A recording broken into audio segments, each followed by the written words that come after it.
Death may be proved by production of a post-mortem report or by evidence of witnesses stating that they knew the deceased, saw the body, or attended the burial. PW Dr. Mbayo Richard, who conducted the post-mortem, tendered PE4, which was the post-mortem report confirming that the deceased died. Furthermore, PW9 Naomi Nyangweso, a sister to the deceased, confirmed seeing her brother's dead body and that she attended the burial with a bucket, mopping and cleaning the blood. He stated that this cleanup was being supervised by L2 Kakwanza. PW2 further stated that he asked them to stop what they were doing as this matter needed to be investigated. PW3 Peter testified that F4 Otai called him and requested him to register the matter at Bugorobi Police as an accident. He added that this raised his suspicions and he insisted that the scene of the crime had to be preserved. PW7 Dr. Ambayo testified that he and a colleague, Dr. Mari, concluded that the shot to the head of Henry Katanga was a near contact range gunshot at a muzzle distance of about 30 centimeters. He tendered P5F and G, which were photos showing what he determined to be the entry and exit wounds observed on the head of the deceased person. PW7 testified that the entry wound was on the left side of the head, above the left ear, while the exit wound was in the right ear through the ear canal. The defense disputed this narrative and stated that the entry wound was in fact in the right ear and the bullet exited on the left side of the head above the left ear. This would have meant that, going by the defense theory, the deceased committed suicide by shooting himself on the left side of his was on the right side of the head through the ear, and that then the bullet traveled on an upward trajectory, exiting about 3 to 4 inches above the left ear.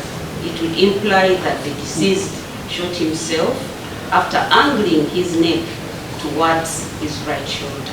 Held the pistol so that the muzzle of the pistol was held at an angle towards or in the right ear to facilitate the exit of the bullet at an angle of about 45 degrees and 3 inches above the left ear. No evidence has been adduced to suggest that the deceased person used both his right and left hands interchangeably. From the evidence adduced thus far, it is unlikely that a right-handed person will shoot himself on the left side of the head, or that a right-handed person shooting himself through the ear will have an exit wound on the left side of the head higher than the point of entry by about 3 or 4 inches, unless he angled his head towards his shoulder when he was shooting himself. There is therefore need for A1, who was the only other person present in the room with the deceased person, to give an explanation on what happened in that room on 2nd November 2023. For the above reasons, I conclude that the prosecution has succeeded in establishing a prima facie case requiring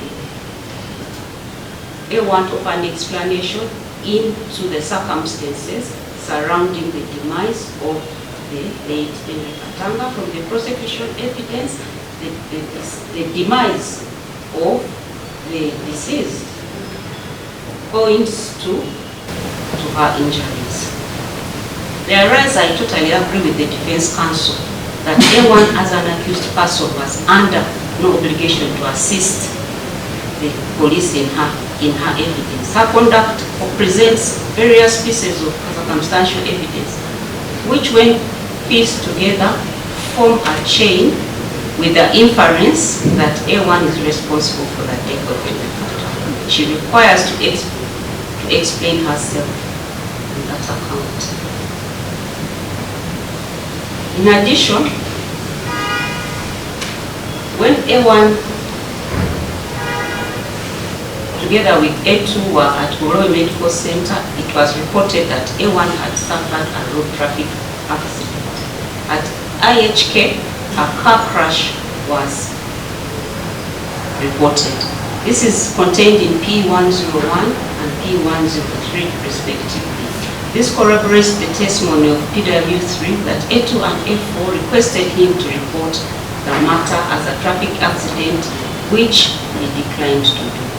On the other hand, while recording her statement as already stated, A1 stated that she was injured but would not say how she was injured. She would only mention it when she got her daily report. Therefore, I find that the prosecution evidence establishes a prima facie case against A1 requiring her to provide explanation into the circumstances. Consequently, I put A1 on the defense of the indictment of murder. She may give sworn evidence and sworn evidence or exercise her right to remain silent. Count 2, destroying evidence. Section 89, therefore, I find that the prosecution evidence establishes a prima facie case against A1 requiring her to provide explanation into the circumstances. Consequently, I put A1 on the defense of the indictment of murder. She may give sworn evidence and sworn evidence or exercise her right to remain silent. Count 2, destroying evidence. Section 89, Forensic Services, Uganda Police Force. He was the author of the report. He testified that the analysis he conducted indicated that A1 operated the gun that killed the deceased person. He testified that as part of the analysis, he examined the swabs taken from the pistol magazine, trigger house, and pistol barrel.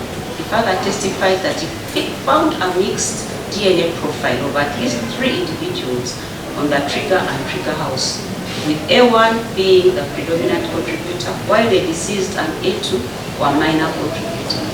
The prosecution argued that the prevalence of A1's DNA on the magazine, pistol barrel, the trigger, and trigger house points to the fact that A1 used the gun to commit offense.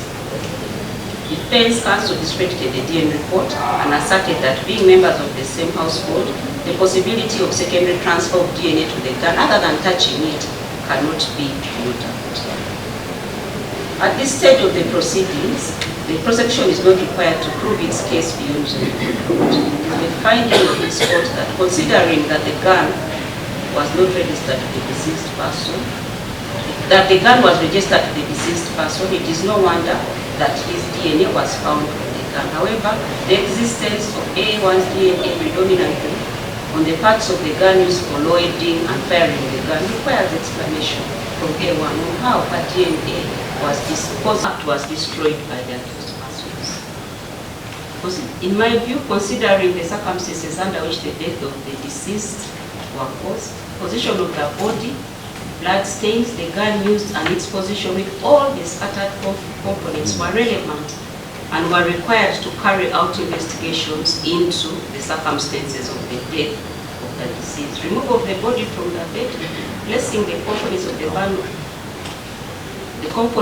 gun on the bed, removing the gun from where it was found after the shooting to another room, cleaning blood from the crime scene can undoubtedly affect investigations. The prosecution has thus established that the position of the body of the deceased, the blood stains, the position of the gun, and other materials at the scene of the crime were required for investigations into the cause of death of Katanga.